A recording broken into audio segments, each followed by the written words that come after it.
দীপাবলি মানেই আলোর উৎসব, আর এই আলোর উৎসবে বরাবরই বাড়তি মাত্রা এনে দেয় মাটির প্রদীপ। তবে বর্তমান সময়ে রং বেরঙের আলোর ছটা খানিকটা হলেও ফিকে করে দিচ্ছে প্রদীপ নির্মাণকারী মৃৎশিল্পীদের ব্যবসা। মাটির প্রদীপ ছাড়া যেন অসম্পূর্ণ মাতৃশক্তির আরাধনা।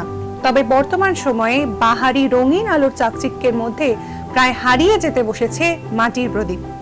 ফলে ব্যবসায়িক দিক থেকে অসুবিধার মধ্যে পড়ছেন প্রদীপ নির্মাণকারী মৃৎশিল্পীরা। এ প্রসঙ্গে তেলিয়ামুড়ার এক মৃৎশিল্পী খোকন রুদ্রপাল জানান, তারপরে আপনি ধরছেন, একবার বৌদ্ধ করে লইতে বাবা আনুমানিক কত বছর আপনারা করতেছি আজকে 20 বছর। এর আগে দাদুরা করতো, এর আগে দাদুরা বাবারা তারা বানাইছে করছে।